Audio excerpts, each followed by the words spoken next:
ಎಲ್ಲರಿಗೂ ನಮಸ್ಕಾರ. ಇದೇ ತಿಂಗಳು ಸೆಪ್ಟೆಂಬರ್ 15ನೇ ತಾರೀಕು ಅಂತಾರಾಷ್ಟ್ರೀಯ ಪ್ರಜಾಪ್ರಭುತ್ವ ದಿನವನ್ನು ಕರ್ನಾಟಕದಲ್ಲಿ ಕರ್ನಾಟಕ ಸರ್ಕಾರ ಸಮಾಜ ಕಲ್ಯಾಣ ಇಲಾಖೆಯ ಮೂಲಕ ಬೀದರ್ನಿಂದ ಚಾಮರಾಜನಗರದವರೆಗೆ ಒಂದು ಮಾನವ ಸರಪಳಿಯನ್ನು ರಚಿಸೋದ್ರ ಮೂಲಕ ಪ್ರಜಾಪ್ರಭುತ್ವದ ಅರಿವನ್ನು ಸಮಾಜಕ್ಕೆ ತಂದುಕೊಡುವ ಒಂದು ಉತ್ತಮವಾದಂಥ ಕೆಲಸಕ್ಕೆ ಮುಂದಾಗಿದೆ. ಇದು ನಿಜಕ್ಕೂ ಇದೊಂದು ಜನಪರವಾದಂಥ ಕಾರ್ಯಕ್ರಮ.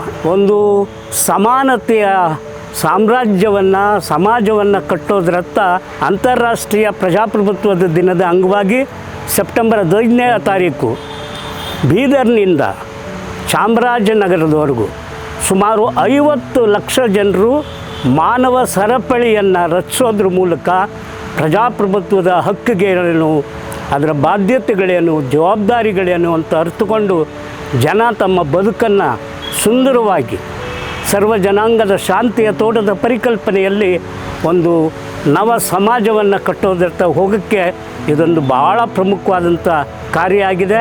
ಈ ಕಾರ್ಯದಲ್ಲಿ ನಾವೆಲ್ಲರೂ ಭಾಗಿಯಾಗೋಣ, ಪ್ರಜಾಪ್ರಭುತ್ವದ ಹಕ್ಕು ಬಾಧ್ಯತೆಗಳನ್ನು ತಿಳಿಯೋಣ, ಪ್ರಜಾಪ್ರಭುತ್ವವನ್ನು ಉಳಿಸೋದ್ರ ಮೂಲಕ ನಮ್ಮ ಬದುಕನ್ನು ಹಸನಾಗಿಸೋಣ. ಆ ಮೂಲಕ ನಾನು ಕರ್ನಾಟಕ ಸರ್ಕಾರ ಮತ್ತು ಸಮಾಜ ಕಲ್ಯಾಣ ಇಲಾಖೆಗೆ ಧನ್ಯವಾದಗಳನ್ನು ಅರ್ಪಿಸ್ತೇನೆ. ಈ ಕಾರ್ಯಕ್ರಮ ಅತ್ಯಂತ ಅರ್ಥಪೂರ್ಣವಾಗಿ ಯಶಸ್ವಿಯಾಗಲಿ ಅಂತ ಹಾರೈಸ್ತೇನೆ.